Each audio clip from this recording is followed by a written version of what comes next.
Assalamualaikum warahmatullahi wabarakatuh. Perkenalkan, kami dari kelompok 2 yang beranggotakan pertama ada Dania Amalia Dewi, dan yang kedua ada Arum Tunjung Wulandari, yang ketiga ada Ervin Aprianti Nur Dania, yang keempat ada Dian Mulyani, dan yang kelima ada saya sendiri Fadilah Hayu Ningtyas, dan yang terakhir ada Dinda Desi Bella Istika. Di sini kami dari kelompok 2 akan menjelaskan mengenai buku ajar mandiri.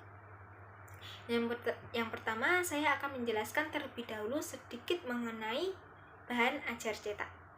Handout, leaflet, dan buku ajar mandiri itu merupakan ragam bahan ajar yang paling banyak digunakan untuk mendukung aktivitas pembelajaran. Karena ini sangat praktis jika digunakan sebagai sarana pembelajaran. Dari sini, apa sih pengertian buku ajar mandiri itu? Buku ajar mandiri merupakan salah satu bahan ajar cetak yang banyak digunakan dalam aktivitas belajar dan pembelajaran selain menggunakan buku teks. Penggunaan buku ajar mandiri dilakukan untuk mendukung proses belajar yang memerlukan penerapan konsep self-directed learning atau kegiatan belajar mandiri. Lalu, apa sih itu self-directed learning? Self-directed learning adalah salah satu model pembelajaran yang dilakukan oleh individu untuk dirinya sendiri, dan hasil belajar yang maksimal itu akan diperoleh apabila siswa bekerja atau belajar menurut kecepatannya sendiri, dan siswa terlihat aktif dalam melaksanakan berbagai tugas belajar khusus dan mengalami keberhasilan dalam suatu proses pembelajaran. Sekian dari saya, selanjutnya akan dijelaskan oleh Mbak Dania. Saya Dania Amalia Dewi, NIM 183141058, akan melanjutkan penjelasan mengenai karakteristik buku ajar mandiri. Karakteristik dari buku ajar mandiri terdiri dari 3, yaitu self-content, self-instructional, dan self-explanatory power. Yang pertama adalah self-content. Self-content ini artinya bahwa bahan ajar cetak berupa buku ajar mandiri harus berisi materi atau substansi pelajaran yang ditulis lengkap, sehingga dapat dipelajari oleh peserta didik untuk mencapai kompetensi atau kemampuan yang perlu dikuasai. Yang kedua yaitu self-instructional. Arti dari self-instructional ini yaitu bahwa buku ajar mandiri berisi arahan-arahan atau petunjuk-petunjuk yang perlu dilakukan oleh peserta didik dalam melakukan proses belajar agar mencapai tujuan pembelajaran. Yang ketiga yaitu self-explanatory power. Arti dari self-explanatory power ini yaitu penjelasan tentang konsep-konsep yang terdapat di dalam buku ajar mandiri ditulis secara komprehensif dan sejelas mungkin. Oke, penjelasan selanjutnya akan dijelaskan oleh teman saya yang selanjutnya. Assalamualaikum warahmatullahi wabarakatuh. Perkenalkan, nama saya Dinda Desi Bella Istika, NIM 183141085. Nah, baiklah teman-teman, tadi kita telah belajar mengenai karakteristik buku ajar mandiri. Selanjutnya, kita akan mempelajari mengenai tahap penulisan buku ajar mandiri.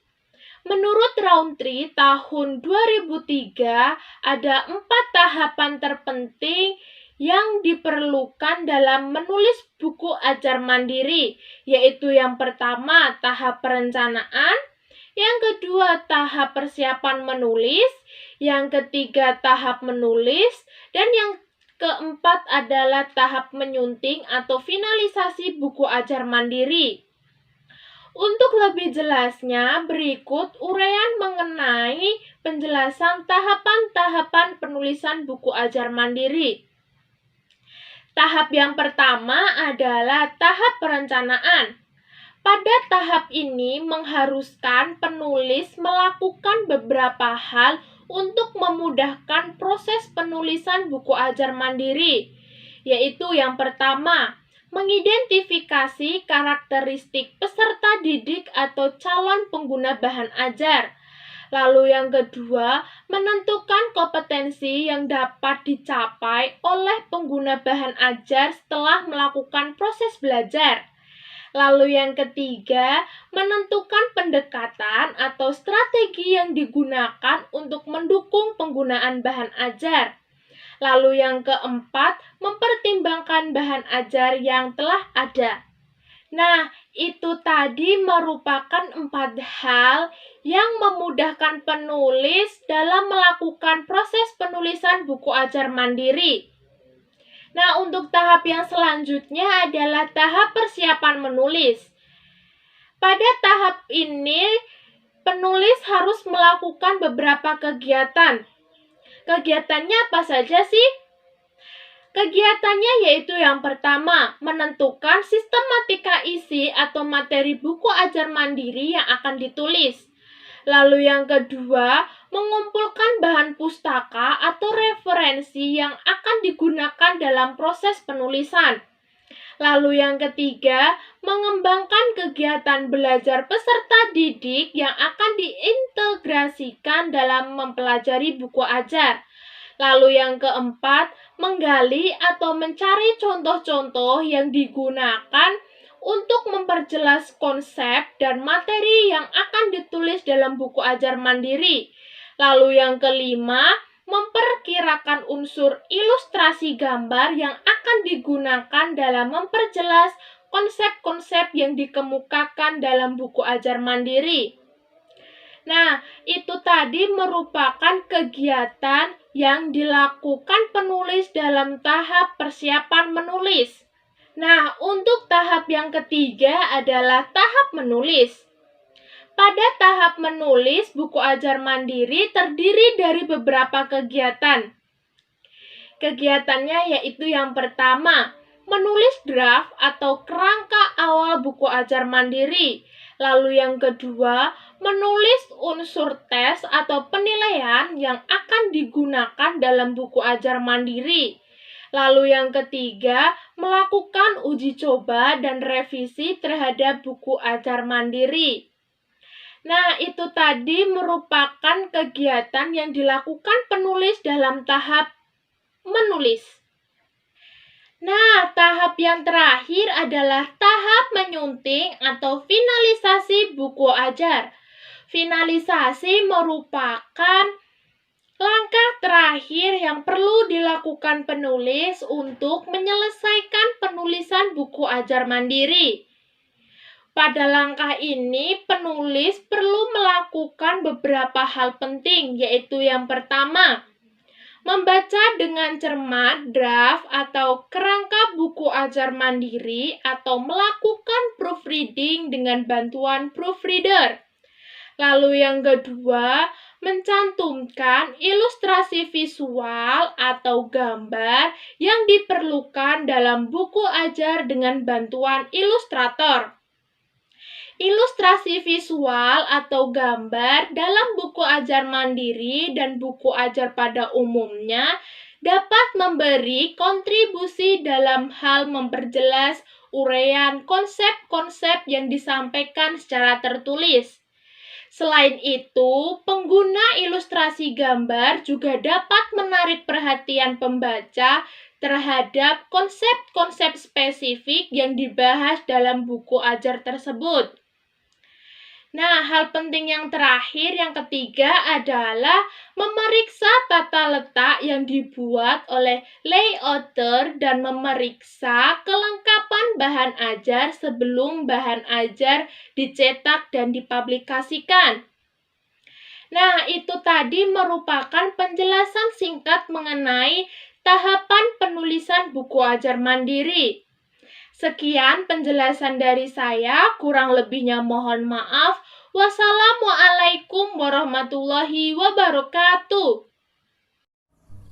Oke, di sini saya Dian Mulyani akan melanjutkan materi mengenai langkah-langkah yang diperlukan dalam mengembangkan sebuah buku ajar mandiri. A. Mengidentifikasi profil dan karakteristik pengguna, yaitu menentukan profil dan karakteristik pengguna yang akan ditulis. Dengan memiliki pengetahuan yang baik tentang profil calon pengguna buku ajar, penulis mampu menentukan kemampuan atau kompetensi apa yang perlu dimiliki oleh pembaca dan pendekatan apa yang perlu digunakan agar pembaca mampu menyerap isi atau materi yang ditulis dalam buku ajar. Selanjutnya, B. Menentukan tujuan pembelajaran atau kompetensi. Tujuan pembelajaran yang telah ditetapkan dapat ditulis pada bagian pendahuluan sebuah buku ajar mandiri. Pencantuman tujuan pembelajaran dalam bahan cetak mandiri akan memotivasi peserta didik untuk segera mencapainya. Jadi, adanya tujuan pembelajaran akan memotivasi peserta didik lebih semangat lagi untuk mencapai kompetensi tersebut. Kemudian, kompetensi yang perlu dimiliki oleh pembaca setelah menggunakan bahan ajar cetak mandiri pada dasarnya digolongkan ke dalam 3 ranah tujuan pembelajaran, yaitu kognitif, afektif, dan psikomotorik. Oke, jadi penjelasannya pada ranah kognitif di sini berkaitan dengan kemampuan intelektual dan penguasaan oleh seseorang setelah melakukan proses belajar mengajar. Contohnya pada pembelajaran fotosintesis. Ketika pembaca atau peserta didik telah mempelajari cara fotosintesis tanaman dari awal sampai akhir, maka peserta didik atau pembelajar mampu menjelaskan prosesnya secara detail karena telah mempelajarinya dari buku bahan ajar mandiri. Selanjutnya pada ranah afektif. Ranah afektif di sini terkait dengan kemampuan peserta didik dalam menerima dan mengadopsi nilai-nilai dan norma tertentu serta menerapkannya dalam kehidupan sehari-hari. Contohnya ketika ada kegiatan kerjasama tim, maka ini bisa diterapkan dalam kerjasama ini. Kemudian dalam ranah psikomotorik, sebagai tujuan pembelajaran berkaitan dengan aspek keterampilan atau skill yang perlu dimiliki oleh pembaca setelah melakukan proses belajar. Contohnya, pembaca atau peserta didik dapat melakukan teknik semes yang baik setelah mempelajari teknik pukulan dalam olahraga. Kemudian, presentasi dari saya cukup sampai di sini. Selanjutnya akan disampaikan oleh teman saya. Assalamualaikum warahmatullahi wabarakatuh. Perkenalkan, nama saya Ervin Aprianti Nurdania, NIM 183141074. Saya akan melanjutkan menjelaskan tentang langkah-langkah pengembangan buku ajar mandiri. Nah, langkah-langkah selanjutnya yaitu menemukan topik dan sub-subtopik. Menemukan topik dan sub-subtopik ini yang akan ditulis dalam sebuah bahan ajar. Penetapan topik dan sub-subtopik tersebut didasarkan pada hasil yang diperoleh setelah melakukan analisis instruksional. Nah, pengembangan topik menjadi sub-subtopik yang sistematis dan lengkap akan membantu kelancaran penulis dalam menyelesaikan penulisan sebuah buku ajar mandiri. Semakin lengkap dan semakin sistematik pengembangan sub-subtopik tersebut, maka akan semakin mudah bagi penulis dalam menyelesaikan tugasnya untuk menulis buku ajar mandiri. Langkah yang selanjutnya yaitu menyusun kerangka atau outline buku ajar mandiri. Berdasarkan rangkaian kompetensi khusus dan topik-topik yang akan ditulis dalam buku ajar, penulis atau pengembang bahan ajar akan dapat menyusun kerangka atau outline yang sekaligus juga berperan sebagai dasar atau acuan dalam penulisan bahan ajar mandiri yang akan dilakukan. Kerangka buku ajar mandiri yang telah ditulis dalam hal ini akan membantu penulis untuk mengembangkan komponen-komponen buku agar selaras dalam tujuan atau kompetensi yang perlu dimiliki oleh penggunanya setelah menempuh program pembelajaran tentunya. Nah, kerangka atau outline yang akan digunakan oleh penulis sebagai dasar dalam mengembangkan sebuah buku ajar mandiri. Kerangka bahan ajar biasanya dikenal dengan istilah garis besar program pembelajaran atau seringkali disingkat dengan istilah GBPP. Nah, apa saja isi sebuah GBPP? Isi dalam GBPP pada dasarnya berupa komponen-komponen yang meliputi 1. Tujuan pembelajaran atau kompetensi umum dan kompetensi khusus. Yang kedua, deskripsi atau uraian singkat isi buku ajar mandiri. Yang ketiga, isi atau materi pembelajaran kepada peserta didik. Yang keempat, metode dan pendekatan yang digunakan untuk menyampaikan isi atau materi pembelajaran. Dan yang terakhir, bahan referensi atau bahan rujukan yang digunakan dalam penulisan isi atau materi pada buku ajar mandiri. Nah, setelah menyelesaikan penulisan GBPP, maka langkah selanjutnya yang perlu dilakukan oleh penulis atau pengembang buku ajar mandiri adalah menulis deskripsi singkat tentang isi atau materi buku ajar mandiri yang akan digunakan sebagai sarana pembelajaran. Deskripsi singkat tentang isi atau substansi buku ajar akan membantu peserta didik dalam menentukan dan memilih buku ajar apa yang akan digunakan dalam mencapai kompetensi yang perlu dipelajari. Selanjutnya, deskripsi singkat buku ajar pada umumnya berisi uraian tentang tujuan pembelajaran yang akan dimiliki oleh pembaca setelah melakukan proses belajar dengan menggunakan buku ajar mandiri yang akan ditulis. Selain itu, deskripsi singkat tersebut juga menggambarkan cakupan materi atau isi dari buku ajar yang akan ditulis serta manfaat yang dapat diperoleh peserta didik untuk mempelajari buku ajar tersebut. Nah, demikian penjelasan tentang langkah-langkah pengembangan buku ajar mandiri dari saya. Kurang lebihnya saya mohon maaf. Penjelasan selanjutnya akan dilanjutkan oleh teman saya. Wassalamualaikum warahmatullahi wabarakatuh.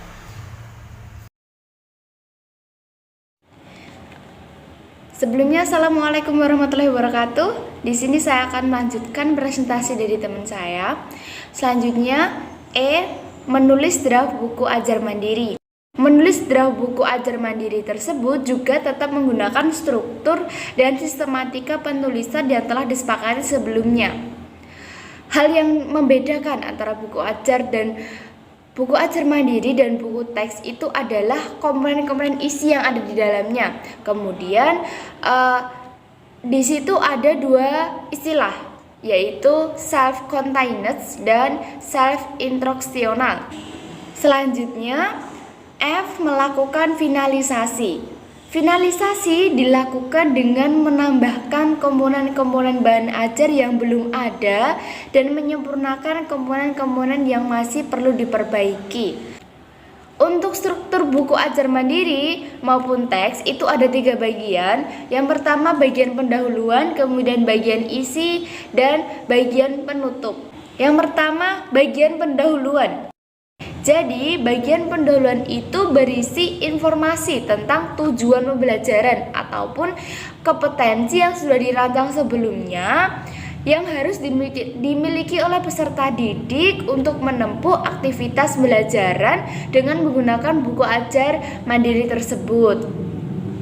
Kemudian, bagian pendahuluan juga memuat informasi tentang manfaat yang dapat diperoleh peserta didik setelah mempelajari isi buku ajar mandiri tersebut.